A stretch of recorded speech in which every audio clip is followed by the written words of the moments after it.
So what I've done, for anybody that's wondering, is basically this outside corner, I needed to know where it was at. So that's the reason why before I cut it, I measured from the outside corner and made a mark at 4 inches. Outside corner made a mark at 4 inches. Don't really need that top mark because you're just lining up flush with the outer panel. But this bottom is very important because you could have this piece too far out either way. Being we split this piece in half, we want to know where it's at before we set this. Now this one, the gap is decent up here and it gets tight down there, so we don't really care at all where this piece goes. We're gonna kind of roll this bottom piece so that our curve looks as best as it possibly can. Now we'll grind out our curve on that piece because remember we have to make the curve. So this is where we're gonna make our body lines pretty much look good right in here.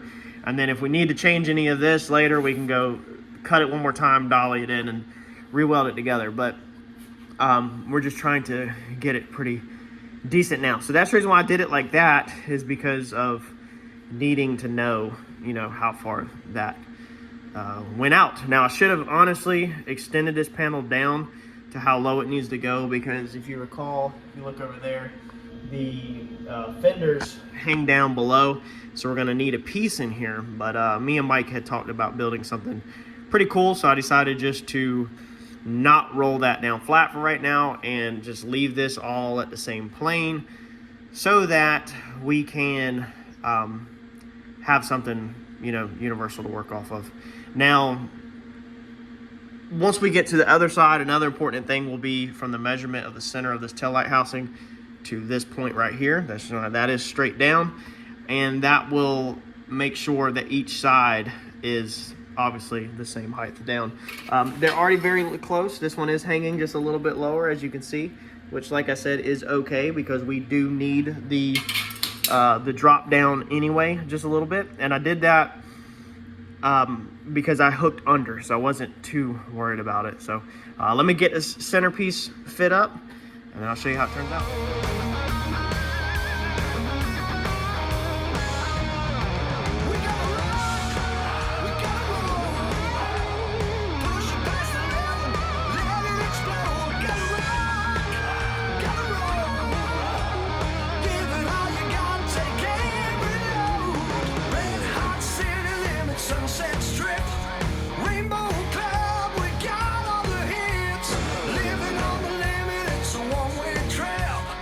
All right, so we fit this panel up, and we got some reference marks right there. We got a reference mark right there for how it goes back.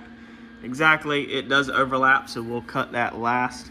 I have 2 holes drilled through here that get clecoed in, so that aligns that piece back up correctly for right now. We want to maintain this piece in as much as we can, but the problem I got now is this little guy right here. I don't know how to do that, so the only thing I'm thinking is I'll literally have to build this piece on the bench if I go up here, and I might as well cut this off right here. I have come in here and cleaned this all up, got all the rust and metal out. It's almost like this piece overlaps. It overlaps to right there.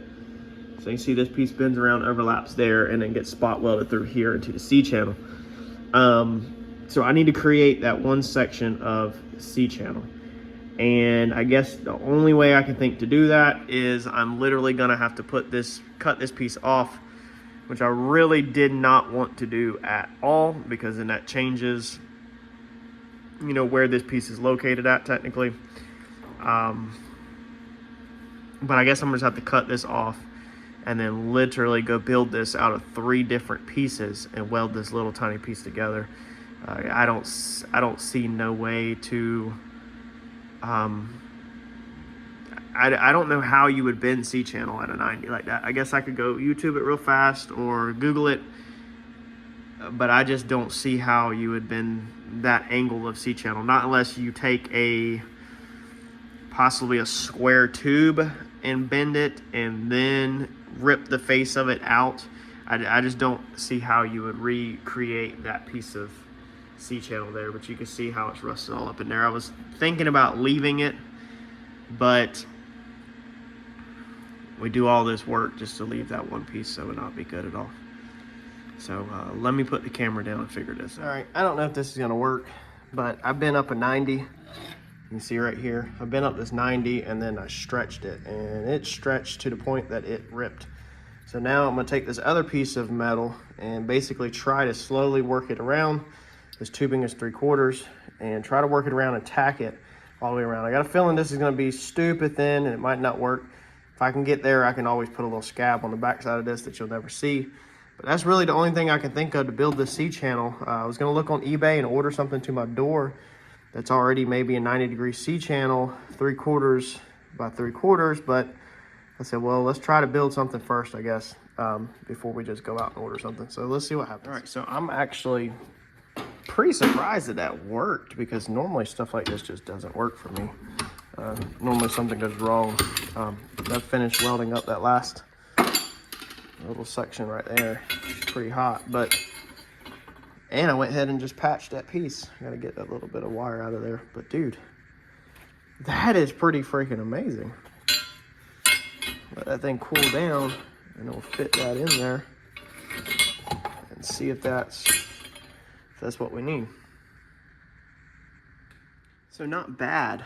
I've got it where it overlaps on the back side like this. I feel like that would be better. I need to go ahead and let's punch some spot weld holes in it real fast, I guess, so we can utilize them later, and we'll butt weld this one. That leaves this face smooth, and I don't have to worry about the angle being off, because I can just clamp it to that, and so it kind of shoots it close to the same angle. I'm sure we're gonna have to tweak this 100%. We're kind of floating in this corner, which really makes me paranoid, but we obviously can line it up to the deck lid, I hope. Not bad though. I mean, really, I'm a little worried just because this is the first time ever doing a piece like this, but it basically goes something like this. It don't want to fit right because it's long, obviously, and I wanted to leave it long because I don't know how this new piece is gonna look, and I didn't want to make this twice. So I guess now let's take that off, punch some spot weld holes in it. We can punch some spot weld holes in this one too real fast, and then we will put this on, or Tico that back in, and see how close we are.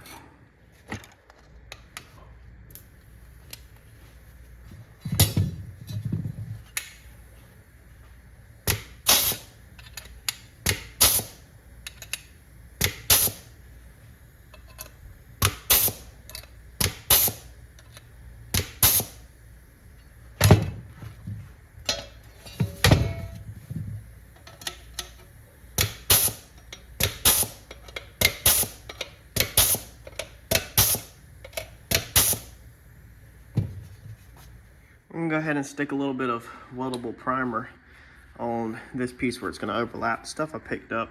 This is the stuff. It was like 100 and some change off of eBay for a case. I think it was like 6 in a case. But it's a pretty good price compared to what a lot of other people had. All right, so not bad. By the time we get this corner coped out or shaped out, we should be looking pretty good. Right now you got to kind of pull the body over this way a little bit to get the door to go in there, but it looks good on both sides. So I think that's one of the things that whenever it's time to secure the body, because right now the body still moves a little bit like this even though we braced it, whenever it's time to actually weld the structure in there, like to the floor system, that's when we're going to need to just make sure that, you know, everything is perfect at that time. But man, I mean, that honestly looks really good.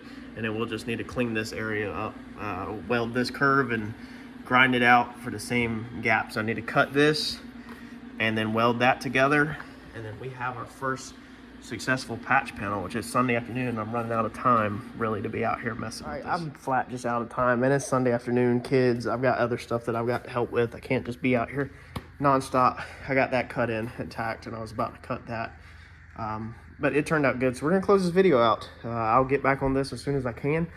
I'll show you the inside. I don't know if I showed it or not. That's gonna work out excellent. All that runs in there. We'll push that over, clamp that up, and spot weld that in, tack all that, And then this, I punched the holes in it, but as you can see, the holes are a little too far out. So I just put some messy stuff on there to tack it, but I'll be cutting this, ripping this piece the same thickness as that piece. I'll be ripping off the extra and then flat wheeling it all smooth when it ties in down here to this piece. So next time we get on this thing, we will probably have this piece, and at that point we will probably go ahead and work that piece over to there, and then we'll probably work that outer piece, and then we will be able to move inwards to the floor system. And I think we're gonna focus back here for a little while. Y'all smash that like button for me. Let me know what y'all think about this, how all this turned out, and we still have to figure this out. So I'll have to figure out what I'm gonna do going forward like that. But I did this like I did. I cut it like that just so I could have alignment, basically, so I know how far in and out like this bottom piece goes. That's why I marked it before I cut it, overlaid it, marked it, cut it, put it in there. Equal spacing right there, tacked it up. As I'm not gonna fully weld that up in case we end up cutting this all the way out, but we'll figure that out when we start moving forward like this. Y'all, thanks for watching. I'll catch you in the next video.